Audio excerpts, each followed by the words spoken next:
A pleasure to me all at last, and welcome back once again to I Found It First, Season 3. Well, as you probably know by now, there sure have been a lot of things that have unfolded, especially since the last time that I did I Found It First, that of which was a good 3 years ago. But as you probably know, I've had a lot to share regarding more recent activities. And I'm sure that since then, there might have been a lot more that I could probably show even today. It probably doesn't just have to be about the past, but it could also be maybe about the present. And I feel like that since I had showcased one segment of rail fanning related stuff, a good series of mine that I had begun a few years back called Rail Exploration.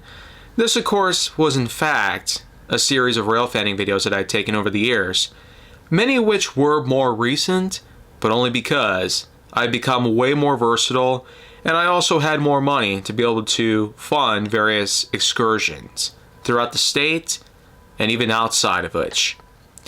So I feel like that it's only appropriate that I not only get to have one video based on this sort of subject, but how about we put in a few more just for fun? One of these, of course, is as recent as you can get. Just a couple weeks ago, I had in fact filmed this train moving through the unique high foliaged area just north of Colgate.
And yeah, it sounds as menacing as it looks.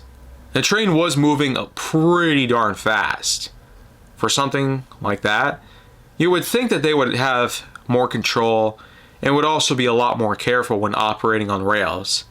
Because these types of machines are no joke. Millions of dollars of high-end consumer goods and even a lot of common materials. Building materials such as lumber and steel, hazardous materials such as chemical and oil, and plenty of other stuff. Trains these days do carry a lot of materials out there, with a lot of high demand goods out there of all sorts, basic materials and resources, and plenty of other stuff. You'd think that they would have more attention to the high-end risks that could take place if handled improperly. Well, let's be real here. It seems like a regular thing nowadays, where trains along the Waukesha subdivision end up going way above the speed limit, whether to make up for lost time, much like how in the olden days when, believe it or not, one would actually get in bigger trouble for being late than for breaking the rules. Yeah, think about it. The time that people can end up in a crash or seriously injure themselves from improper handling of a train, one has to wonder, can they still get in bigger trouble for being late compared to having a massive train wreck? I mean, what kind of sense would that have made? We're thankful that nowadays, a lot of these procedures have since been corrected, but it almost does seem that maybe not all of which is okay. Whatever the case may be, though, I do hope that CN and many other railroads do at least understand that there's a lot of risks when handling such dangerous cargo out there. For instance, East Palestine was probably just an amuse-bouche compared to what other crazy horrors could unfold because of how carefree and naive a lot of people have been.